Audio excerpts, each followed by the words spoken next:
Bonjour à tous, bienvenue sur le podcast de la cellule, le podcast hebdomadaire, Fabien. Mais oui. Maintenant, il n'est plus quasi mensuel, c'est fini. Voilà, le podcast hebdomadaire de la cellule. Aujourd'hui, c'est le premier jeudi du mois et comme d'habitude, on va se faire un petit one-shot. Fabien, tu nous as ramené un super jeu, My Life with Master. La vie avec mon maître. Voilà, j'ai La voix longtemps de cru mon que c'était My Life with My Master, mais en fait, non, c'est With vraiment Master. with Master. Avec le maître. Avec Maître. De Paul Cheguet, qui est un auteur anglophone, donc de la Forge. du forum, du forum maintenant fermé de The Forge, mais qui est en train de réouvrir parce que. C'est pas vrai. Si, il y a Ron Edwards a ouvert un forum qui ressemble comme deux gouttes d'eau. C'est un forum de Schrödinger. Exactement, il est à la fois ouvert et fermé. C'est pas vrai. Si, dans lequel il y a parler des jeux de Ron, parler de la théorie et parler de vos jeux. Donc c'est une The Forge Light, quoi. C'est génial cette histoire. D'accord, bon, c'est bien, c'est la renaissance de The Forge. Carrément. Alors, Paul Cheguet, c'est ça? Ouais, Paul Cheguet. Alors, Et ça a été traduit par La Boîte à eux, très bien, en français. Voilà. très bien. Alors, My Life with Le Master. On va peut-être présenter les gens avec lesquels on joue, non? Enfin, Ah oui, j'ai oublié de vous ça me présenter, fait bizarre quand même. Ouais, carrément. J'ai la patate, je suis un peu auto-centré, mais. Oui, bonjour, je suis triste. Oh, excuse-moi d'avoir oublié. Allô, c'est avec nous également. Oui, bon, moi j'ai déjà participé, c'est pas grave, on s'en fout. Et Emmanuel est avec nous, salut Emmanuel. Voilà, ouais, c'était vexant. Tu nous rejoins pour cette saison. Et tu feras des podcasts sur Sens aussi, j'espère. Hein. Normalement. Ouais, cool. Nickel. Alors, Fabien, Donc, présente-nous un petit peu My Life with Master. Alors, My Life with Master, ça se passe dans un château, en haute tourelle, très très loin, dans des forêts sombres. Oh ouais, trop bien. La Dans- Transylvanie, quoi. Ouais, exactement. Dans lequel vit un être démoniaque qu'on appelle le maître. Le maître. Le maître qui... Communément appelé Romaric. Alors ça, c'est seulement si vous êtes fan de Sens. D'accord, ok. Et en bas de ce maître est entouré de serviteurs qui sont On peut à appeler sa les botte. centimètres. Wow. Je les tire, Jensen. Et donc, il est con. Il est con. Il est con. Il a Il est décidé d'être content. con. Il est con et content. Et donc, ces braves gens, donc le maître a entièrement besoin de ses serviteurs pour survivre. Il a des besoins et des désirs inhumains du genre. Il a besoin de manger de la cervelle de gens. Il cherche à créer un nouvel être humain. Donc ça peut être Frankenstein, ça peut être un vampire, ça peut être le docteur Moreau. Enfin bon, ça peut être tout est possible. Et il envoie ses sbires au village qui se trouve en bas du château, parce que pour tout bon château gothique, il vous faut un village, sachez-le. Ouais. Et Pour un maître diabolique acheté un petit village offert. 200 fourches et faucilles. voilà, c'est ça, avec les torches fournies avec. Et donc, pour faire du mal aux villageois, grosso modo, pour les besoins du maître. Donc, les joueurs jouent les serviteurs, le meneur de jeu joue essentiellement le maître et un peu les braves villageois. Ouais. Et tout le jeu se déroule autour du fait que les serviteurs, ils ont beau être inhumains, mal formés, tout ce que vous voulez, ben ça reste des êtres humains. Ils ont des sentiments envers les villageois. Ils peuvent tomber amoureux, ils peuvent, par exemple, je sais plus, je crois que c'est là-dedans qu'il y a un exemple d'un personnage qui est un serviteur qui est complètement recousu façon monstre de Frankenstein, et ses mains sont les mains d'un défunt, enfin son corps est celui d'un défunt du village. D'accord. Et en même temps, génial, ça a l'air génial. Ouais. et en même temps, ils n'arrivent. Sourire accroché. Les serviteurs ont super peur du maître. Ils n'arrivent pas à se décrocher de lui. Ils le tiennent sous leur coupe. Enfin bon. Et donc, les serviteurs doivent se débattre là-dedans. Et au fur et à mesure du jeu, ça avance. Finalement, c'est ça, c'est un jeu sur. Et le jeu se termine par la mort du maître. Alors la mort du maître peut se faire de plein de manières. Un peu, non Le jeu se termine toujours par la mort du maître. Okay. Alors c'est souvent sur plusieurs. Là, je sais pas si on a un one shot, on arrivera à le faire, mais c'est souvent sur plusieurs parties quand même. Hein. D'accord. C'est pas immédiat la mort du maître. Et donc une fois que le maître est mort, il peut arriver plein de choses aux serviteurs. Ils peuvent vivre intégrés parmi les villageois, devenir les maîtres, s'enfuir. Enfin bon. Ouais. Ils se libèrent en fait. Ils se libèrent, mais ça peut être de bonne ou de moins bonne manière. Finalement, c'est un jeu qui parle de la, comment dire, de la soumission par amour qui te pousse à torturer ceux que tu aimes vraiment. Exactement. Au profit de celui que tu crois aimer, mais C'est un jeu de rôle où on ne joue que des relations abusives. Dysfonctionnelles. J'ai une rumeur, je sais pas si c'est... si c'est vrai, quoi. J'aime pas, Comme toutes les rumeurs. j'aime pas trop T'as envie dire de ça. colporter de la. Allez, vas-y, fais le voici gala de la De- Forge. de- Je t'en prie. de The Forge, mais il semble que Paul Cheguet s'était inspiré de trucs très personnels qu'il avait connus sur Bon, le... je veux te dire, à partir du moment où t'as passé la trentaine, on a tous connu au moins une fois dans notre vie ce genre de relation un peu bizarre avec une copine. Ça vous est arrivé, vous? Moi, ça m'est arrivé. Hein. D'accord. Moi, avec J'ai mon 20 ex. ans. Ouais, avec mon ex, il y avait ce genre de truc. C'est-à-dire que voilà, tu faisais des choses de façon un peu forcée. Sans se match. Disons plutôt que la passion amoureuse te fait faire des choses de manière aveugle, même envers les gens que tu Ouais. aimes, quoi. Tu vois. Tu Moi- fais des moi, sacrifices que tu j'aurais devrais pas faire. Pas l'impression que ça m'est arrivé. Alors peut-être que c'était moi l'abuseur plutôt que l'abusé. Bon, attendez. Le but n'est pas de faire un balai masque, hein, c'est le podcast de la cellule. Hein. Mais en tout cas, C'est bien, tu vas attirer un sacré public. Peut-être pas celui que tu vous voulais. mettez ça en mots-clés, en tag balai masque. Alors là, avec jeu de rôle, c'est sûr, on fait un carton. Alors, est-ce que tu peux nous parler un peu quand même du système de jeu Alors je rapidement voulais juste terminer sur un truc. D'accord. C'est qu'il y a donc ce jeu est pas tout à fait récent. Il date de 2003, donc vraiment les débuts de la Forge. Et ce qui est très intéressant dans ce jeu, c'est qu'il y a une deuxième lecture ou un second sens du jeu, puisque le maître, c'est le maître de jeu, les joueurs, c'est les serviteurs, et parce qu'ils sont sous la coupe d'un maître de jeu, ils doivent accomplir des actes qui leur sont complètement contraires. Alors effectivement, t'avais raison de faire la comparaison à Sens tout à l'heure. Je sais Donc- pas qui disait, c'est toi Adrien qui disait que le maître c'était Romaric Briand. Oui, c'est ça, oui. C'est ça en fait. Ok, d'accord. Et très donc, bien. c'est un jeu qui vous apprend à vous débarrasser du maître de jeu. Du maître de jeu. J'ai En envie de tout cas, dire, ni Dieu, ni maître du de genre, jeu. plutôt que du maître de jeu abusif qui se sert de vous, Exactement. pauvres joueurs, comme des esclaves. Comme des pions pour son histoire. N'oubliez pas que vous Donc pouvez vous libérer. Alors c'est triste. Alors ça veut dire que attends. Si l'histoire se finit par la mort du maître, ça veut dire qu'on va te tuer à la fin, Fabien, vraiment? Ah non! Tu vois, Mireille Dumas revient. Là. Sauvez-nous. Non, on tue le personnage. Donc d'accord, ok. Donc ça c'est intéressant aussi ce petit parallèle. Comme deuxième système, lecture, ouais. Ah ouais, d'accord. Donc il y a un vrai propos aussi pour le jeu de rôle classique malgré Je tout. trouve ça, ouais.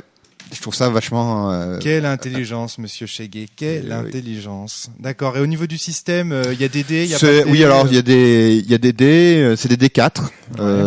Et il y a aussi, alors principalement c'est des D4. Il y a des caractéristiques des personnages. Chaque sbire en fait a deux caractéristiques. Merci, oh c'est beau ça.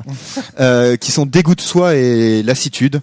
D'accord. Donc dégoût de soi, c'est la perception que le sbire a d'être lui-même un monstre, puisque c'est D'accord. toujours des personnages qui sont plus ou moins inhumains. Et lassitude, c'est le fait qu'il a plus vraiment envie de vivre, qu'il a du mal à continuer d'exister. Je sais plus exactement. Il va falloir que je relise exactement à quoi ça correspond en termes Ça de marche. jeu, mais on va te laisser le temps. ouais, on va On va te laisser un petit on peu va de temps voir ça. pour repotasser tout ça. Bon, eh ben, on en parlera après. Nous, on se dirige gentiment vers une partie. Tu relis ça et puis tu nous fais la partie tout de suite après. Bien Parce peinard. que c'est sérieux, on joue après. Absolument. Allez, à tout de suite.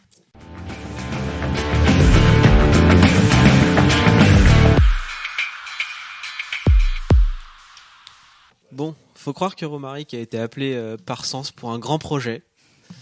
Donc Alors- on va devoir continuer le podcast sans lui. On l'a enfermé dans son bureau pour qu'il finisse sans se néant une bonne fois pour toutes. Oui, maître. On le retient en otage. Donc maintenant, vous êtes au courant. Si vous voulez retrouver Romaric, il faut l'encourager à finir sans se néant. Envoyez-lui des mails, tout ce que vous pouvez. Cela dit, on n'a pas perdu au change, Donc, puisque on va continuer sur My Life with Master, mais en attendant, on est arrivé Thomas. Enfin, Thomas Bonjour. est arrivé plutôt. Thomas. Donc j'espère que je vais réussir à dire quelque chose parce que moi le jeu là j'ai pas vu la partie et j'ai lu la base parce que je l'ai effectivement aussi acheté mais je n'ai pas encore pu le tester donc je vais être analyste extérieur voir si vous bossez bien. Poser Après quelques tout, questions, vous etc. allez peut-être nous remplacer un jour ou l'autre hein. Thomas, il va nous faire la vision extérieure comme ça. C'est encore mieux parce que comme nos auditeurs n'ont pas vu la Je partie, n'ai pas vu la partie donc je verrai si vous êtes clair. il pourra Bon, poser bien. les bonnes questions. Donc, je pense qu'on va commencer par la description de nos personnages. c'est Fabien qui a le maître. Je Oui, pense que ce serait bien. C'était moi qui étais le maître. Donc, alors le maître est créé en commun. C'est-à-dire que tout le monde discute ensemble de ce qu'ils vont faire. Au tout début de la partie, avant les personnages. Voilà. Et donc nous, on est arrivé sur un maître qui s'appelait Tomek Thomasson, un gamin de 10 ans, blondinet malingre. C'est ça. Et, Geoffrey dans Game of Thrones, plus ou moins, plus sadique. ouais. Et qui collectionnait, qui était un collectionneur d'êtres difformes. Donc on avait, je sais plus, il avait des fœtus momifiés. Il avait, je sais plus ce que c'était. À un moment, il y avait un projet d'avoir un chien à 3 pattes. Un bon collectionneur. Un bon collectionneur, voilà. Et son désir dans la vie, c'était d'intégrer les MST, monteurs de spectacles transylvaniens, qui étaient des monteurs de cirque façon Barnum ou Freaks. De qui venait l'idée des MST? Alors, ça a commencé par, ouais, C'était MCT à la base, Voilà. montreur de cirque Transylvanien aussi. transylvanien. Et je me suis dit, ça pourrait être drôle de faire un truc par rapport au MST. On a changé cirque en spectacle. Mais ça a eu très peu d'impact dans le jeu. C'est juste un peu un guide pour les objectifs du maître après tout. C'est pas du décisif, c'est juste pour donner un peu de couleur. Donc ça, c'était le maître. Voilà. Et à partir de ça, on a créé les Sbires. Sbire.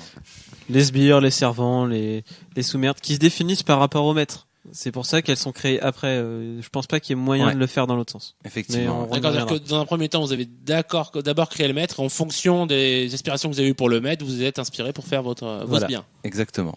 Le maître s'est fait à plusieurs, les sbires se font toujours à plusieurs ou en individuel? Alors, Bah, on peut s'entraider, évidemment. le sbire se mais- fait individuellement, mais enfin comme dans tout jeu, c'est agréable d'en discuter pour avoir les avis des autres et faire des petits trucs en commun. Pour éviter les répétitions, surtout. Ouais, D'accord. aussi. Alors vous avez créé quoi comme sbire? Alors de mon côté, moi j'avais le grand frère de Tomek, qui s'appelait Victor, et il avait aussi petit Igor, qui était donc une sorte de fœtus accroché derrière sa tête, donc il avait 2 petits bras et une petite bouche, il pouvait parler. Et donc c'était une créature complètement dégoûtante, mais très fière quelque part de travailler pour le maître. Et donc du coup, le personnage se définit par quelques valeurs chiffrées, et notamment une caractéristique surhumaine. Donc qui pour celui-ci c'était qu'il ne peut jamais être surpris parce qu'il a toujours des yeux derrière la tête. Et en caractéristique sous-humaine, c'est que vu qu'il est un peu bête et qu'il a 2 cerveaux différents, il faut tout lui répéter 2 fois pour qu'il comprenne. Bon, faut pas oublier que la forme de ces caractéristiques répond à une exigence qui est je suis ou je peux telle chose, sauf si Donc toi, c'était formulé comment déjà? Ouais, alors moi la première par exemple était écrite on ne peut jamais me surprendre sauf si je suis en présence d'objets pour enfants. Parce que ça va occuper le petit Igor accroché derrière ma tête. Et dans le cas caractéristique sous-humaine, c'est je ne comprends rien à ce que l'on me dit, sauf si on me le répète 2 fois. Ok, d'accord. Sbire Emmanuel. suivant. Alors, moi, j'avais un personnage qui était le compagnon de jeu, en fait, du maître. C'est pour ça aussi que, du coup, c'est effectivement important d'avoir le maître d'abord. Donc, c'était un enfant du même âge, avec pour caractéristique d'être absolument adorable et donc de faire fondre votre cœur sans aucun problème quand il était tout seul ou en présence d'adultes. Par contre, en présence d'autres enfants, il perdait cette capacité-là. Et d'autre part, il avait quelques petits problèmes physiques puisqu'il contrôlait pas du tout ses mains, sauf quand il tenait un de ses jouets, en fait. Ce qui peut donner des scènes assez marrantes, comme on l'a dit tout à l'heure, où il se balade dans la rue, ses mains sont baladeuses, mais comme il n'y a pas d'enfant, on peut pas lui en vouloir. Je précise que ça vient pas de moi, en fait. Oui, mais Ça vient c'est pas de ce moi qui a non été plus. créé. C'était moi, Dites-moi. je le concède. Mais ça vous a quand même bien fait rire. N'est-ce pas, Adrien? Oui, maître. Et moi, quant à moi, je jouais Sébastien, donc qui est un peu inspiré d'un personnage de manga. J'avais pas trop d'idées de nom. Donc c'était le majordome de la maison. C'est probablement le plus humain des 3 sbires qu'on ait fait. Il était là avant même la naissance de Tomek, puisqu'il servait les parents initialement. Parents qui sont décédés, on va éviter les détails. Alors ma caractéristique surhumaine, c'est que j'étais toujours où on m'attendait, sauf si la femme que j'aime celle que j'aime n'était pas loin. Donc on reviendra plus tard sur les relations.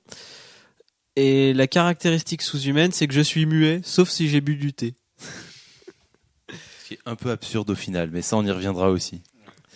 Je pense qu'on va dire quand même les personnages qu'on a créés, les PNJ. Alors, avec les relations. Je pense qu'il est intéressant de parler d'abord de la feuille de personnage, de ce qu'on y ils trouve. sont dessus justement. Ouais, mais alors ça c'est un des derniers éléments qui intervient. En gros, le personnage est défini par 4 valeurs chiffrées. Il y en a 2 qui définissent le personnage et 2 qui définissent en fait le maître. Le maître est la région, le village, etc. Parce qu'en fait, il faut savoir que oui, on l'a précisé ça en introduction. Ouais. Et donc le personnage va avoir un dégoût de soi qui représente à quel point il se déteste pour le mal qu'il a pu faire ou le mal qu'il a pu subir ou son être lui-même. En gros, une brute aura beaucoup de dégoût de soi en général. Et à l'inverse, la lassitude, c'est un trait plus humain parce qu'on va se lasser de servir ce maître ignoble. Et donc voilà, ces deux caractéristiques rentrent un peu en compétition sur certaines choses. Et à côté de ça, il y a la peur et la raison. Qui définissent l'environnement, celle-là. Ouais, c'est ça, l'environnement. Oui, c'est ça. La peur du maître et la raison, c'est quelque part la résidence du village. Oui, c'est le village. Ouais, c'est symboliquement, c'est les lumières qui entrent dans le village, qui permettent de repousser les forces irrationnelles et obscures du maître. Et puis en autre caractéristique chiffrée, on a donc l'amour, qui est en lien avec les PNJ qu'on a créés au début de la partie. Ouais, chaque relation a une valeur d'amour. Donc Adrien, vas-y, on va continuer dans l'ordre de tout à l'heure.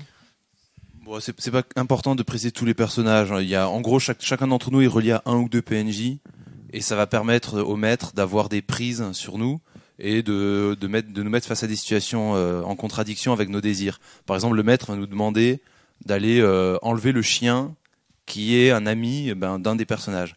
Et du coup, on va se retrouver. Ouais, voilà, c'est-à-dire que alors, le maître a demandé au personnage, si je me souviens bien, de ramener le chien pour le torturer. Voilà, de ton personnage, de ramener le chien qui était le chien que le personnage d'Emmanuel aimait. Voilà.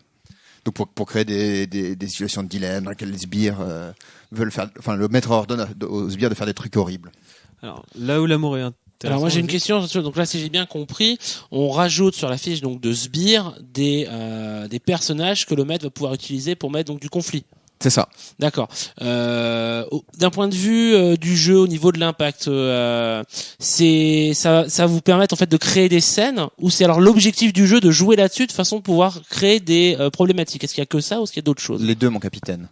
C'est-à-dire que les relations vont effectivement être au cœur du jeu dans la mesure où les personnages, a priori, vont être obligés de se justifier tout le temps auprès du maître.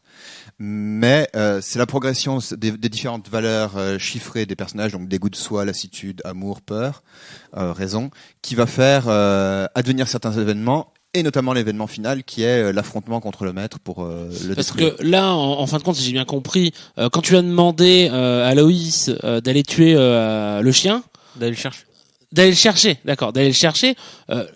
Quelle est la problématique en fait du sbire? Parce que pour moi, le sbire, il fait ce que fait son maître, puis c'est tout. Il n'en a pas forcément envie parce qu'il sait que c'est l'ami d'un des autres sbires.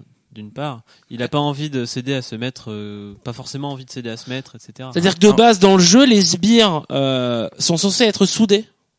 Alors, c'est pas tout à fait ça. C'est qu'en fait, les sbires sont monstrueux d'apparence, plus ou moins, mais surtout ils sont humains derrière ça. Contrairement au maître qui lui est inhumain.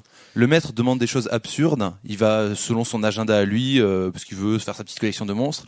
Mais nous, on a quand même la problématique humaine. On veut servir notre maître parce qu'on a peur de lui, mais on reste humain. Donc c'est-à-dire que ce chien, l'enlever, ça va nous peser. On va le faire parce qu'il nous l'a demandé. Mais si un des autres sbires vient nous en empêcher en nous filant une petite claque au passage, comme ce qui s'est passé, on n'est pas déçu non plus au final. On est plutôt content. Mais faut pas oublier que dans My Life with Master, on peut pas s'en sortir tout seul au début. Ouais. Et justement, ces conflits vont permettre aux sbires de se renforcer petit à petit, parce qu'en échouant un conflit physique, par exemple, j'ai gagné un point en lassitude. Bon, ce point en lassitude, il va potentiellement me déranger parce qu'il va m'empêcher d'accéder au dénouement, enfin d'enclencher moi la condition de dénouement, mais il me renforce sur d'autres plans. Le jeu se termine à quel moment Alors, Vas-y, Fabien. Ouais, techniquement, c'est un peu aride, mais c'est quand la valeur d'amour est plus grande que peur plus lassitude. Donc l'amour, c'est ce qui correspond au lien que vous avez avec les C'est ça. PNJ. Voilà, la somme Et la lassitude, c'est l'impact qu'a le maître sur votre sbire. Disons que ça. La lassitude, c'est à quel point le sbire en a marre du maître. Ouais, Finalement. voilà. Et marre de sa propre vie. De sa même. condition. C'est marre de sa propre condition, pas de sa vie. Le marre de sa vie, c'est le dégoût de soi. Exact, ouais. D'accord. Donc en gros, Il y a une condition supplémentaire, qui est importante, qui est que le personnage va à un moment désobéir au maître. C'est-à-dire que le maître peut donner des ordres, les personnages peuvent résister pour donner, par rapport à ces ordres. Et à un moment, la condition pour enclencher la scène finale, c'est un des personnages désobéit au maître, donc ça débouche sur une confrontation physique où a priori le sbire va essayer de tuer le maître. ça, à la fin du jeu, c'est soit le sbire s'en va avec le personnage. Donc l'autre son personnage avec qui il a une amour très haut, soit en détruisant le maître. Il détruit le maître, je crois, de. Ça dépend des contrats. Ça dépend, d'épilogue. ouais. Enfin, Pour vous, ça se finit comment ? normalement, il se finit. Alors. On n'a pas été jusqu'au bout de la partie Ouais. parce que Fabien était un peu en aride. Je pense que Sur la là, fin. on va commencer à pouvoir parler de nos retours sur difficultés du nos retours sur le jeu. Oui. Emmanuel, on t'a pas. Est-ce que tu vas aussi Est-ce que dire tu es quelque toujours chose vivante, Emmanuel? Oui, je suis toujours là. Non, rien de plus à rajouter, je pense, sur la fiche de personnage. Ok, ça va. Effectivement, on Peut-être peut- parler du. Je sais plus si on a expliqué comment lancer les dés. Oui, bon, Les 3D supplémentaires peuvent avoir leur intérêt. Ah, exact. On y reviendra en cours de. Alors, moi, j'aimerais commencer par dire. Enfin, j'ai pas mal de critiques à formuler sur le jeu, mais je voudrais formuler en rappelant dans quel contexte le jeu a été écrit. Il a été écrit en 2003, c'était les débuts de la Forge. C'était les débuts du moment où on s'est dit, où les penseurs du jeu de rôle anglophone se sont dit, bah tiens, ce serait bien si on pouvait se débarrasser du scénario et ce serait bien si on pouvait se débarrasser d'un meneur de jeu tout puissant. Donc le jeu a des choses qui sont très intéressantes dedans. Par exemple, ça a été, je crois, un des premiers jeux dans lesquels on explicitait la notion de scène. C'est-à-dire, on disait, il y a une personne qui doit mettre en place des scènes, donc des situations, des lieux, c'est le meneur de jeu, et on lui donne tous les outils pour y arriver. À côté de ça, c'est un jeu qui est encore, je trouve, assez imprégné du jeu de rôle traditionnel, dans la mesure où on n'explicite pas tout les actions des personnages, les actions des participants, donc joueurs et meneurs de jeu. Il y a des choses qui sont un peu laissées à la devinette, où on se dit bon ben ouais, ça doit fonctionner comme dans le jeu de rôle traditionnel a priori. Et il y a aussi des moments où si on respecte à 100% les règles, ça patine un petit peu. Enfin, je sais pas. D'accord, dire qu'on a mis des nouvelles pièces dans une voiture, mais en fin de compte, ça a l'air de fonctionner, mais des fois ça grippe, quoi. Ouais, alors moi je vais commencer. C'est une critique assez négative au final, mais Je pense pas que ce soit la seule critique de Fabien. Ouais, c'est pas la seule critique, hein, mais c'était pour mettre c'était pour donner un peu une idée de dans comment a été écrit le jeu, pour atténuer un peu ce que, en tout cas moi je vais dire après. Quoi, voilà, pour pas... Et je pense que je vais en dire un petit peu là aussi. C'est qu'en gros, une des règles permet de s'opposer au maître. Et donc, très tôt, on peut dire non à ce que va proposer le maître quand il donne des ordres. Et du coup, ça fait des scènes qui, au final, s'arrêtent et sont mortes-nées. Ça, c'est un premier problème. Au début, théoriquement, on va pas réussir à résister. Sauf que donc c'est les dés dont on commençait à parler tout à l'heure interviennent. Donc il y a 3 dés qui sont les dés spéciaux, donc qui correspondent à un roleplay que l'on va faire, qui va nous permettre d'avoir un bonus. Donc ces bonus, ça va être proche et c'est un peu attentif à la personne quand on lui parle, faire preuve de détresse et être larmoyant, etc. pour un bonus un peu supérieur, et enfin s'ouvrir son cœur pour donner des raisons sentimentales profondes et hors de la raison afin de justifier nos arguments. Et d'inquiétude, c'est la sincérité. Donc le dernier, c'est aussi l'inquiétude qu'on peut éprouver pour l'autre, c'est-à-dire exprimer quelque chose de sincère dans la relation entre les deux personnages. Et donc au final, ces dés, on peut les utiliser pour avoir des bonus. Et donc ça va faire que très rapidement, grâce à ces gros dés, donc c'est-à-dire on joue avec des dés 4 et là ça monte jusqu'au dé 8. Il y a un 6, un 4, on un peut 6, avoir un 8. un gros bonus qui va faire que on peut dire non au maître, et ça nous est arrivé 3-4 fois d'affilée. Et donc à ce moment-là, le maître se retrouve un peu comme un grand guignol où il agite les bras, il essaye de nous donner des ordres et rien se passe. Et du coup, ça manque complètement de cohérence parce que c'est un maître qui est censé être méchant, être dominant et diriger d'une main de fer ses sbires. Faut pas oublier qu'on n'est pas obligé de résister non plus. Ouais, bien sûr, mais le fait de pouvoir et d'y arriver aussi facilement, c'est gênant. Alors, il y a quand même j'ai quand même une nuance à apporter à ça, c'est que vous y êtes arrivé parce que vous êtes vraiment coordonnés, que vous êtes aidés les uns les autres et que tant que vous avez pu, vous avez fait appel à la sincérité. Oh maître, non, pas ça. Donc, c'est peut-être pour ça que ça peut être bien de faire des actions qui sont pas en rapport avec les PNJ. Les PNJ créés par les personnages, j'entends. Ouais, ok. Pour leur couper une partie de la sincérité possible. C'est vrai. Alors, effectivement, enfin, peut-être que c'est moi qui ai mal cadré les scènes dans lesquelles mon maître vous donnait des ordres, parce que j'aurais pu cadrer les scènes où vous étiez tout seul, donc vous pouviez pas vous aider. Et puis ensuite, des scènes dans lesquelles vous ne oui, effectivement, dans lequel, enfin, que les ordres, vous n'avez pas forcément envie de résister aux ordres, mais à ce moment-là, j'ai l'impression que les situations ne deviennent pas aussi intéressantes que ce qui est proposé. Oui, Thomas. Alors j'ai une question. Là, parce que là, j'entends Fabien parler. Le maître, c'est lui qui cadre toutes les scènes. À peu près. Il peut laisser un peu le joueur libre, mais ça c'est parce qu'on l'a fait, mais c'est pas précisé spécialement dans les règles. Alors si. C'est précisé. Si, c'est précisé dans les règles que c'est le maître qui cadre, enfin le meneur de jeu, pardon, pas le maître, hein, qui cadre les scènes. Je vais te retrouver ça. Hop. Il doit cadrer les scènes de façon agressive, mais il peut laisser la possibilité aux joueurs de créer la sienne. En tant que MJ, vous devriez cadrer agressivement, comme si les événements du jeu étaient un film. Mettez les joueurs directement au milieu des conflits pertinents pour le personnage. Tirez l'avantage, l'absence de traits individuels, blablabla. Donc, vous avez fait en fait une succession de scènes avec des problématiques. C'est-à-dire qu'à chaque fois, Fabien, toi tu te retrouvais, tu posais une problématique et tu regardais les sbires se dépatouiller. Alors, on l'a peut-être pas fait de manière aussi rigoureuse, mais à chaque fois, j'essayais que mon maître donne des ordres qui posaient des problèmes aux sbires. Et j'essayais autant que possible de mettre les sbires un peu dans la mouise, mais de manière intéressante. Tout en diversifiant ses problèmes. Alors, c'est ce qui t'a gêné au bout d'un moment, c'est que t'avais fait plein de problèmes différents. Voilà, enfin, ce qui a fait qu'on a arrêté finalement le jeu parce qu'on a buté, c'est que j'avais une super première idée qui était que le maître allait ordonner à son meilleur ami, je crois, de verser du mutagène dans la fontaine du village pour que tous les villageois deviennent sa collection ambulante et vivante de difformités. Mais il a réussi à résister. Le maître a fait bon d'accord. Alors il fait oui, son argument c'était, je crois, ils vont s'enfuir.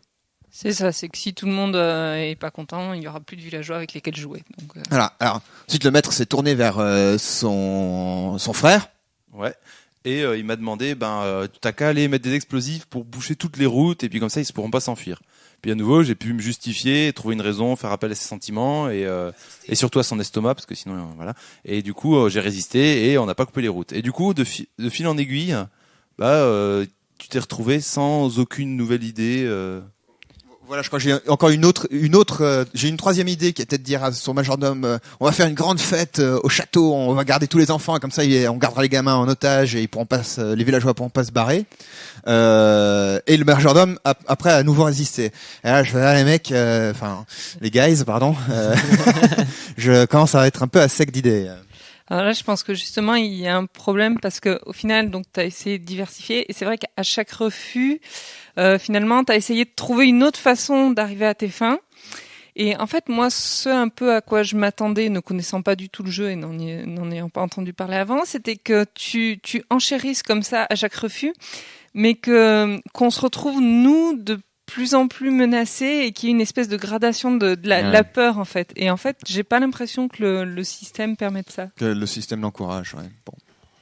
Alors, moi, j'ai une question, c'est le fait justement qu'il y ait ce refus. Est-ce qu'il y a eu un changement au niveau de la fiche de personnage qui mènerait vers la fin de la partie? Alors pas tant que ça, parce qu'en fait, la progression vers la fin de la partie se fait par notamment le gain de points d'amour. Et donc, il faut que les joueurs, les personnages, puissent jouer ces scènes où ils se rapprochent de leurs êtres aimés et qui gagnent donc ce point d'amour. Donc, le fait qu'il y ait ce refus, en fin de compte, n'a pas tendu vers la fin du jeu. Non, pas du tout. En fait, ce qui manquerait, ce serait que les refus, les réussites des refus, enfin, la réussite de l'opposition du sbire diminue la peur, qui pourrait être un chemin, justement, vers le dénouement. qu'en tout cas, il y a un prix à refuser les ordres du maître. Ou ça, oui. Et donc, donc effectivement, la progression vers la fin se fait au prix de l'amour. C'est-à-dire qu'il faut de l'amour. La peur étant généralement fixe Et donc le dénouement dépend surtout donc de l'amour et de la lassitude, sachant que la lassitude on en gagne au cours de la partie. Et là, ce qui s'avérait, c'est que à part moi qui ai gagné 2 points d'amour, j'ai aussi gagné 1 point de lassitude. Du coup, c'était difficile. Il nous aurait fallu, je pense, 1 heure, 2 heures de plus, pour atteindre la fin. Voilà. Non, mais en fait, j'essaie toujours de revenir sur ce problème où effectivement, vous avez eu beaucoup d'opposition à suivre, ce qui a un peu bloqué le jeu. C'est d'ailleurs pour ça que vous avez arrêté. Dire, à aucun moment le système ne prend ça en compte pour terminer la partie naturellement. Alors, c'est vrai que il y a pas de prix à refuser. Tu peux refuser. Il y a même pas de prix, comment dire. Oui, il y a pas d'impact, quoi. Voilà, il y a pas d'impact. Tu refuses. Bon ben, tu refuses. Le maître en plus est dépendant de ses sbires parce qu'il est lui-même un peu pas très bon. Ouais, hein, il est. Et donc. Ça a pas refusé, ça a pas d'impact. Alors voilà. Donc quand dans le cadre où il a refusé, vous avez arrêté la scène et vous êtes passé à une suivante. Non, en fait, alors bon, on avait déjà bien joué avant. Hein, donc d'accord. C'est pas arrivé comme ça d'un seul coup. Simplement, il y a un moment où j'ai dit, en fait, j'ai plus d'idées. Je sais plus comment il a passé plusieurs minutes à réfléchir. Voilà. C'est pas ça. Ma question, c'est voilà. Au moment où tu as eu ton premier refus. D'un point de vue du jeu, c'est est-ce que vous êtes passé à une scène suivante ou non, c'était 3 refus dans la même scène. Non, c'était 3 refus dans la même scène. Dans la même scène, c'est-à-dire que en cas de refus, le jeu ne dit pas on arrête la scène, on en passe à une autre. Peut-être, mais ça dit rien. Parce que j'essaye de voir là, en fait, effectivement, c'est qu'il y a un gros problème. C'est effectivement s'il y a un refus, qu'il n'y a pas d'impact dans le jeu, il y a un souci. Et l'autre question, c'était au niveau des personnages pour faire augmenter de l'amour. Donc ce qu'ils appellent les relations, c'est ça ? Voilà, les relations. C'est à quel moment qu'elles interviennent ? Parce que après tout, il n'y a pas de raison que le maître mette en place ces relations, parce que lui, c'est pas son jeu de le faire. Donc alors, c'est les joueurs. La première fois où ça m'est arrivé, c'est le maître du jeu qui a cadré une scène en me disant voilà, je te laisse jouer une scène de relation, une scène d'amour. Du coup, j'ai fait jouer ma première scène où je suis allé voir ma nourrice. Et dans le deuxième fois où ça m'est arrivé, il m'a laissé une scène libre. Enfin, il m'a pas donné de contraintes. Donc du coup, c'est moi qui ai cadré pour aller voir ma deuxième relation amoureuse. Et du coup, j'ai pu gagner ces points comme ça. Ce qu'il y a, c'est que effectivement, si le MJ ne nous donne pas ces opportunités-là, ces points ne vont pas augmenter naturellement dans le scénario. Alors, est-ce qu'on peut pas, pendant la scène proposer, donc je prends l'exemple toujours du vous devez aller kidnapper votre chien. T'essayes de dire non, je veux pas, c'est trop méchant, tu n'y arrives pas. Donc tu pars la scène, tu décris la scène où tu vas chercher le chien. Est-ce que tu peux pas faire jouer ces relations à ce moment-là ? Parce qu'en fait, au niveau du système, c'est ça. Qui a la priorité sur la relation ? Est-ce que c'est toujours le maître de jeu, le meneur, ou est-ce que c'est les joueurs qui interprètent les sbires ? Alors ça, justement, ça fait partie des choses qui sont pas tout à fait explicitées, me semble-t-il, dans le texte du jeu. Hein, mais maintenant, je peux me tromper, et qui font que c'est un peu laissé. Voilà, quand je parlais tout à l'heure de choses qui sont pas forcément explicitées, c'est ce genre de choses. Donc là. Alors, il y aura 2 manières de le faire. Soit on le fait un peu comme on l'a fait, c'est-à-dire aux joueurs, vas-y, cadre ta scène et puis raconte-nous ta relation. De toute manière, le point d'amour est gagné toujours dans une salle de rapprochement. Et par ailleurs, on peut le jouer en ayant le maître de jeu qui cadre les scènes et qui les cadre de manière très très agressive. Je sais pas, ta relation est en danger, et puis il faut la sauver. D'accord. Alors maintenant, j'ai une autre question. Moi, quelqu'un veut encore intervenir sur ce point-là ? Alors, sur ce point-là, juste une petite possibilité, c'est que le personnage, quand il va remplir une mission du maître, il peut profiter de la scène, peut-être, je ne sais pas si c'est possible avec les règles, pour enchaîner sur aller voir sa relation. Tu peux aussi tomber par hasard sur ta relation pendant que tu fais ta mission. Oui, effectivement. Oui. Voilà.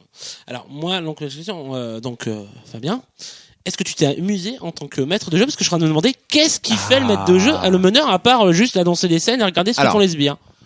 Ça, je crois, paradoxalement ou pas, c'est assez marrant, mais je crois qu'il y a une difficulté sur la position du meneur de jeu dans ce jeu. Je répondrai à ta question. Je suis désolé, j'ai vraiment l'impression de tout le temps monopoliser le micro, mais là c'est parce que toi, vu que c'est toi qui étais le meneur de jeu, c'est pour ça que je te pose la question. Et en plus c'est moi qui ai présenté le jeu, donc bon. Bref, je crois qu'il y a. Alors moi, le plaisir, je crois qu'il y a dans ce jeu, c'est à mettre de l'adversité aux joueurs, c'est-à-dire créer des dilemmes, à créer des. Bon. La difficulté, c'est qu'on y arrive 1 fois, 2 fois, 3 fois. Au bout d'un moment, on finit par manquer un peu d'énergie et puis de quoi rebondir, quoi. Donc on est un peu là. Alors qu'est-ce que je vais vous mettre dans la tronche maintenant D'autant que c'est un jeu qui est sans préparation, hein, donc il y a pas de scénario, ce genre de choses. Il faut juste s'appuyer sur on s'appuie pour créer des dilemmes sur les relations des personnages. Moi, j'ai juste une question sur savoir, est-ce que tu as l'impression de plus jouer que les sbires ou l'inverse. Que la façon dont vous présentez le jeu, j'ai l'impression qu'en fait, les gens qui jouent, c'est les sbires et que le meneur, après tout, ne fait que regarder. Moi, j'ai trouvé que c'était. Donc, je vais avoir aussi l'impression des joueurs sbires pour me dire ce que vous en avez pensé de ce côté-là. Okay. Je pense qu'au niveau temps de parole, c'était assez équilibré. Ah ouais? Moi, j'ai eu l'impression de parler tout le temps. Oui, mais tu parles tout le temps, Fabien. Ouais. Non, on n'a pas. Je pense que sur cet équilibre-là, c'est pas ça il y a pas de problème là-dessus.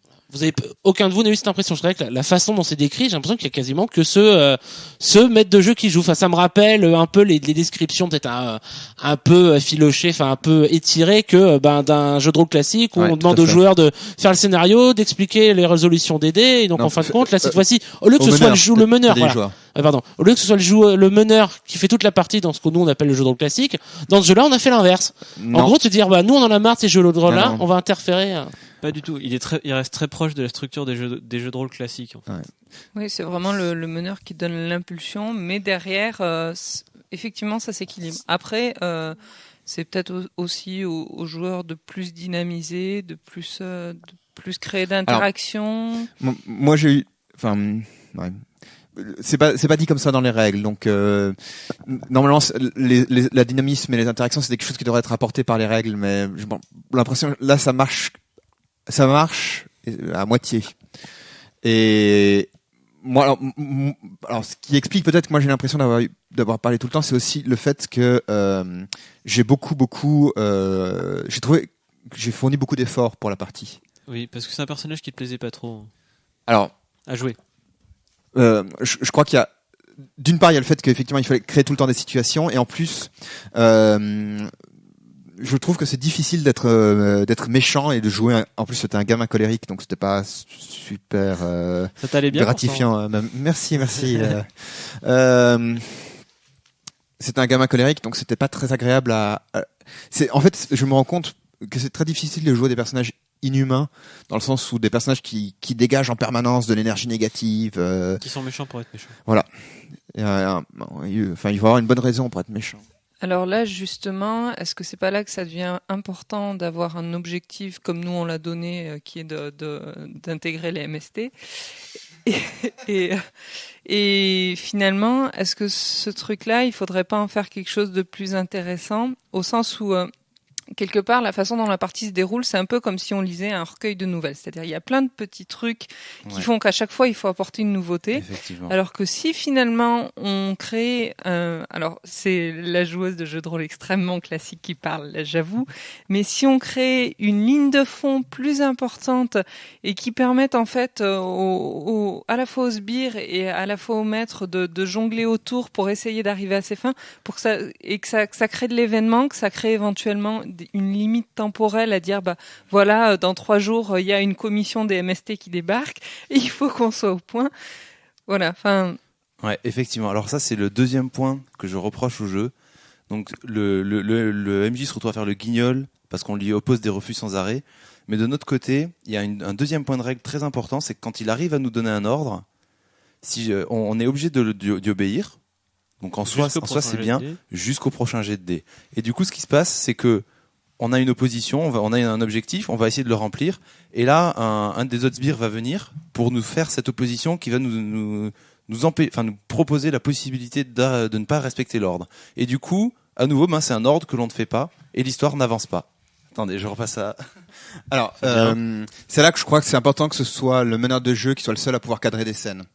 Parce que tu dois pouvoir, en tant que meneur de jeu, forcer le joueur et pour de bonnes raisons dans le jeu, puisqu'il s'agit de mettre en place une relation abusive, forcer le joueur à dire là tu es au-dessus du lit de la personne dont tu dois couper la gorge, maintenant tu fais ton jet de dés, pour justement pas que le personnage puisse échapper. Ouais. Moi je pense que je reviens sur toi tout de suite Thomas, je pense que ce qui t'a peut-être posé problème pour les ordres en fait, c'est le fait de jouer un maître qui soit bestial. Je pense pour Fabien, je pense qu'un cérébral aurait peut-être mieux collé. C'est possible. Ouais. Parce que tu vois, le bestial, il est toujours dans cet instinct, dans cette envie présente, et du coup, finalement, tu t'envoies toujours tes sbires faire la même chose. Alors que le cérébral, il peut avoir des plans et il est même pas obligé de te dire ce qu'il veut faire. Ouais, mais alors c'est pas parce que t'es bestial que tu peux pas faire de plan. On est d'accord. Oui, bien sûr.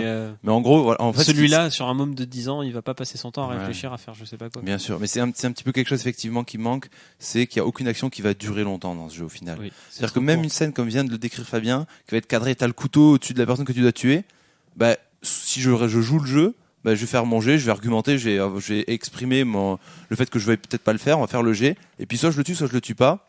Si je le tue pas, bah je rentre et le maître va me donner une nouvelle mission.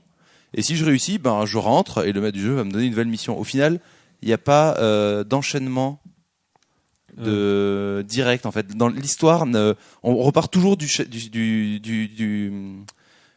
enfin du maître. On fait 200 mètres, on revient, on fait des petits rebonds. C'est un peu du ping-pong. On va laisser Thomas. Thomas. Pas du tout en rapport. Ce que je voulais dire en fait, c'est que bon, avis d'extérieur, le but du jeu, en fait, c'est vous faire réagir, vous joueurs qui jouent des personnages humains, face à des actions donc d'un meneur qui n'est pas humain, donc toujours sur des problématiques. Le but c'est ça, c'est de créer des scènes et faire de la réflexion, vous en tant que joueur, de réfléchir sur des sujets que t'as pas envie d'aborder. C'est vraiment l'idée justement du pourquoi on te met un moment au-dessus du lit avec le couteau, c'est que t'as pas le choix. Donc là, t'es la voix intérieure du sbire en train de dire mais est-ce que je fais, est-ce que c'est bien ou est-ce que c'est pas bien. Et donc c'est imposer ce genre de scène. De t'imposer un dilemme, ouais. Voilà, mais à côté on est obligé, c'est des dilemmes moraux, très très. Ah moraux. oui, complètement. Voilà, c'est ça qu'on est en train de rechercher dans ce jeu. Tout à fait. Et alors par rapport à la cohérence qui était soulevée tout à l'heure par Emmanuel et aussi par Adrien, c'est vrai que le jeu effectivement pourrait gagner plus en cohérence si on choisit effectivement plutôt un maître cérébral et aussi si effectivement on exploite plus. Il y a une règle quand on crée le maître, on crée ce qu'on appelle les autres. Donc les autres chez nous c'était les monteurs de spectacles transylvaniens et qu'ensuite le maître veut faire quelque chose, enfin veut obtenir quelque chose en fait, donc de l'admiration, de la reconnaissance, de l'intégration, tout ce que vous voulez, auprès de ces autres. Le problème c'est que ça reste assez embryonnaire dans le jeu, c'est pas très développé comme machin. J'ai pas suivi là. Pardon. Pour la fin du jeu. Qu'est-ce qui se passe à la fin du jeu en plus de la mort du maître? Alors, quand est-ce que le jeu se finit Donc une fois que le maître est tué, alors pendant il y a sur la fin du jeu que nous donc on n'a pas joué, donc je suis que théorique. Le maître donc se bat contre un sbire. Le sbire essaie de le tuer et les autres sbires en général essayent c'est des moments a priori qui sont vraiment à la fin où ils ont beaucoup la pression et selon les caractéristiques des personnages à la fin, ils ont ce qu'on appelle les contraintes d'épilogue, c'est-à-dire que ils peuvent soit s'enfuir du village, être intégrés au village, devenir un maître, se chercher un nouveau maître, enfin bon, il peut leur arriver plein de choses en fonction de leurs caractéristiques une fois que le maître est mort et on raconte ça et on termine le jeu. D'accord, mais vous malheureusement vous n'avez pas pu voir cette fin là. On n'est pas allé jusque là. Pour vous déjà vous avez fait une partie, la partie a duré combien de temps? 2 heures à peu près. Ouais, 2 heures. Et vous pensez qu'il vous falliez au moins une heure de plus? Un truc que je voulais préciser aussi, c'est que c'est un jeu qui a priori est fait pour jouer en plusieurs parties. C'est-à-dire que là j'ai forcé les caractéristiques puisque vous avez commencé directement avec des scènes d'amour. J'ai forcé sur plein d'éléments pour que ça se passe relativement vite. Même sans ça, bon, c'est pas étonnant qu'on l'ait pas fini. Je veux dire, c'est pas. Voilà, c'est ça. C'est un jeu qui est quand même fait pour la durée. Voilà. L'autre truc que je voulais dire, qui est à mon avis un peu un résumé de tout ce qu'on a pu dire jusque-là, c'est qu'on a les règles du jeu qui, à mon avis, sont bien, mais le jeu nous explique pas suffisamment ou pas assez comment utiliser ces règles. Alors, je pense que quand le jeu est sorti, le problème s'est résolu dans le sens où il y avait la communauté forgienne qui était toujours derrière. Mais cela dit, on peut toujours trouver des rapports de parties, mais quand quelqu'un disait j'ai eu cette partie, par exemple, là on aurait pu faire un rapport à Paul Cheguet et lui dire on n'a pas trop trouvé ce qu'on aimait dans le jeu, est-ce que tu peux nous expliquer? Et puis il aurait écrit tu vois.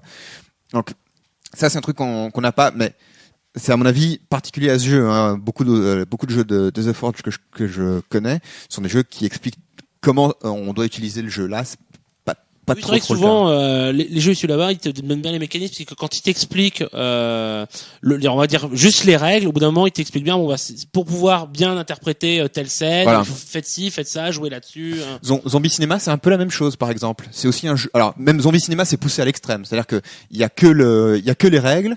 Que les règles. Et enfin, c'est une manière de, enfin, une manière de faire, quoi. Oui, voilà, c'est pas dérangeant. C'est un exercice en soi, de parce que style, voilà. c'est vrai quelque part pour Zombie Cinéma, si t'as juste les règles, tu peux jouer. Ouais. Mais en fin de compte, si tu vas chercher plus d'informations derrière, là, tu découvres l'ampleur du jeu. Ouais, enfin, ou alors il faut jouer au moins une fois pour découvrir comment fonctionnent les mécaniques. Là, c'est peut-être la même chose. Peut-être que si on y jouait maintenant, ça tournerait plus facilement. Il y aurait des choses qu'on aurait déjà compris. Bah, déjà, vous réfléchirez peut-être un petit peu plus sur le meneur pour bien dire, bon, faut pas que ce soit un meneur qui me rebute de trop. Ouais. Dire faut pas que le moi, maître je veux bien soit passer le rôle à quelqu'un trop. d'autre. Ensuite, peut-être que vous, en tant que personnage, vous aurez fait des personnages différents, dire beaucoup plus orientés, de façon à ce que le meneur, quand il va voir votre personnage, il va avoir directement des scènes en tête. Possible. C'est peut-être c'est très possiblement un jeu avec une forte courbe d'apprentissage, en fait.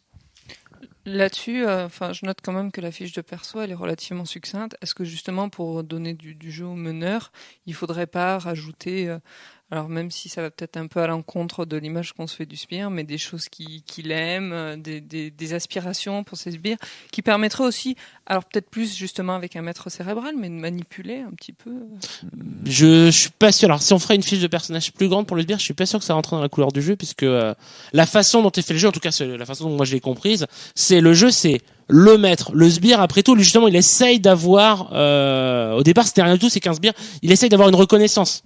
Donc il faudrait effectivement, je pense qu'un sbire qui se réveille, donc il devient beaucoup plus fort. Effectivement, il aurait des choses en plus à rajouter sur la fiche. Mais au départ, faut qu'il soit le plus neutre possible. Tout à fait. Fabien, d'autres critiques? Ouais, je crois que j'ai dit on a fait ce que je voulais dire par rapport à. Voilà.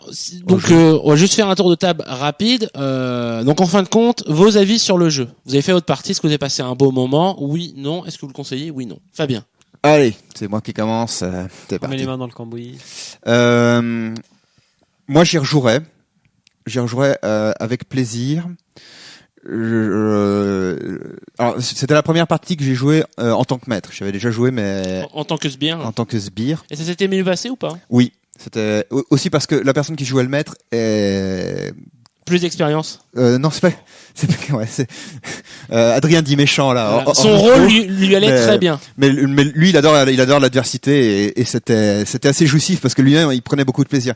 Moi, je suis un gentil. Voilà, ce sera un jeu qui quelque part peut-être ne te convient pas. Mais alors, chers auditeurs, si vous aimez en foutre plein la tronche à vos joueurs, je pense que ce jeu devrait me plaire. Hein. Ouais, c'est pas impossible. Ouais. Thomas le sadique. Et comme dit, bon, il y a des choses qui s'apprennent dans ce jeu. Voilà, il faut pas hésiter. Je pense encore avec une autre partie, ça irait déjà mieux. Et à la prochaine partie, ça roulera tout seul pour moi. Adrien. Alors moi, j'y rejouerai aussi. Il y a des quelques points qui m'ont dérangé. Donc pour les résumer, c'est le fait qu'on puisse trop facilement refuser au maître et qu'il y ait un manque de cohérence dans l'ensemble. Donc du coup, moi, c'est un jeu que j'aimerais beaucoup maîtriser. Alors, faire le méchant et torturer mes joueurs, c'est un truc que j'adore. Hein, là, il y a pas de souci. C'est peut-être pas le méchant que j'aurais le plus, avec lequel j'aurais le plus de facilité, mais bon. Les personnages, quand on crée le maître et les personnages, je trouve que la couleur est très très bonne. On a quelque chose de très riche. Le village pourrait peut-être être un peu travaillé, juste donner 2-3 mots, 2-3 petits quelque chose, parce qu'on l'a pas trop abordé. On l'a pas fait quand on a dû définir la région. Mais effectivement, on a un background vraiment très très fort, des personnages qui sont vraiment très beaux au final. Ils sont torturés, ils ont on les sent bien. Et du coup, moi, un des détails pour l'instant sur lequel je doute beaucoup, donc là, faudrait que je teste pour voir, c'est les dés que l'on peut demander avec du roleplay, parce que en fait deux choses, ça force des réussites trop faciles en restant au maître, et surtout ça force un roleplay systématiquement le même. C'est-à-dire qu'on va systématiquement faire appel à nos sentiments larmoyants, alors que on peut le jouer de façon larmoyante, on peut le jouer, il y a plusieurs façons de le jouer, et là le fait que les dés soient de plus en plus importants avec certaines sens derrière, on tend systématiquement à jouer la scène de la même façon. Mais en même temps, alors attention, ça, je pense que d'un point de vue mécanique, c'est la carotte. C'est parce que je pense que les gars, quand ils ont créé le jeu, peut-être qu'effectivement, ils ont mis la scène que vous jouez tout le temps avec beaucoup de points, parce qu'ils s'est aperçu que ces joueurs le faisaient très peu, alors qu'en fin de compte, lui, ça lui a apporté beaucoup dans le jeu. Mais c'est vrai qu'il y a peut-être une dimension c'est peut-être un groupe de jeu ou une table ou une manière de jouer qui était particulière. Bon. J'ai l'impression que ça c'est le genre de règle où il faut avoir une espèce de, il faut que ce soit de l'ordre du contrat social, c'est-à-dire on se met d'accord sur utiliser ces dés-là mais pas trop quoi. Ouais, c'est ça, n'en abusez pas. Faut le voir, faut pas non plus systématiquement refuser au MJ. Par exemple, si ça concerne un de nos liens amoureux, effectivement, c'est logique d'essayer de refuser. Si ça concerne celui d'un autre sbire, après tout, bon tant pis pour lui. Emmanuel. Oui, pour finir, c'est vrai que c'est surtout ce gros problème de cohérence, moi, qui m'a dérangé. Et effectivement, alors après, on passe pas un mauvais moment, mais j'ai vraiment le sentiment de plein de petits moments sympas accrochés qui, pour moi, ne font pas une partie intense. Voilà, c'est ça. Le fait d'avoir enchaîné plusieurs scènes, pour toi, ça t'a pas créé une histoire cohérente, ça t'a fait plusieurs scènes. Voilà, donc il y a une implication qui serait possible, parce qu'effectivement, comme tu dis, les personnages finalement sont beaux, on a un background qui est intéressant, mais on n'est pas plongé dedans. Donc toi, pas un gros avis sur ce jeu, t'y rejoueras pas? Je pense pas. Ou alors peut-être du côté du maître effectivement, et puis en essayant de creuser un peu une ligne directrice. Ah, maintenant vous voulez tous devenir maître. Hein. Le virus est passé. Alexis, tu partages ça? Non, pas spécialement. Déjà, ça m'intéresse pas forcément de faire souffrir mes joueurs à longueur de temps. Donc certes, j'essaierai un jour d'être maître, mais c'est pas fondamentalement mon truc. Donc moi je suis pas un partisan des jeux où il y a des scènes, j'ai toujours trouvé ça assez pauvre en fait. Le fait d'avoir ces coupures me dérange fondamentalement. Il va falloir m'expliquer ça un peu plus. Le fait de monter un jeu privé. le fait de monter un jeu par rapport à des scènes me dérange en fait. Je trouve que ça casse le côté instinctif du jeu. Parce que t'es obligé de réfléchir sur pourquoi ta scène. Et tu vois, je trouve que ça fait perdre la fluidité. Et c'est peut-être ça qui fait perdre la cohérence pour eux. Pour autant, je trouve pas que le jeu soit incohérent. Ouais. Bon, sur les scènes, je tiens à dire, je ne suis pas d'accord, mais enfin, peut-être un autre one shot. Oui, peut-être, mais un podcast complet. Non, c'est qu'un avis personnel. Je pense que c'est bien construit, mais j'arrive pas à adhérer à cette façon de jouer, en fait. Pour autant, je trouve pas que le jeu soit pas cohérent et je le recommande. Même si au final, même si la couleur change, on se retrouve beaucoup à faire un rigor mortis, oui Seigneur des Ténèbres, mais en jeu de rôle. Oui, non, juste faut pas nous faire dire ce qu'on n'a pas dit. C'est pas le jeu qui est pas cohérent. C'est vraiment le manque d'histoire cohérente. C'est pas pareil. Quelque chose à rajouter, Fabien? Ouais. Je m'interroge. Chaque partie est différente, donc c'est pour ça, même le principe de ces one shots là, j'aurais bien aimé en parler avec Rome, m'interroge un petit peu, parce que. Peut-être qu'il fera un ajout à la fin, on sait pas. Ouais, mais. Quand il m'est déjà arrivé de jouer à des jeux que j'ai adorés, et puis à d'autres parties, une partie après, c'était le même jeu, dis donc j'ai pas vu ça, et inversement. Donc là, la partie était un peu mi-figue, mi-raisin, peut-être que la prochaine partie sera trop géniale. On l'espère tous. Ouais. Je pense qu'on va s'arrêter là. Non, mais en tout cas, moi j'aurais juste un dernier mot à dire. En tout cas, on voit, après vous avez écouté, que le jeu, d'une part d'après Fabien, manquerait plus de clarté et de précision sur le contenu, l'utilisation des règles. Ensuite, ça a l'air d'être un jeu qui est pas pour tout le monde, puisque le rôle du maître a l'air d'être quand même assez dur et le rôle du sbire a l'air de l'être aussi. Ouais. Donc n'importe qui peut pas jouer. Mais en fin de compte, quand même, quelque part, hormis deux, vous êtes à peu près tous capables d'y rejouer. Donc c'est bon, c'est une bonne chose. Ouais, moi je suis repartant. On est tous capables d'y rejouer. Bon, on fait un scénar juste après alors, parce que moi j'aimerais bien tester maintenant que j'ai vu ça. Si tu veux. Je vous souhaite une bonne fin de journée. Salut. Salut.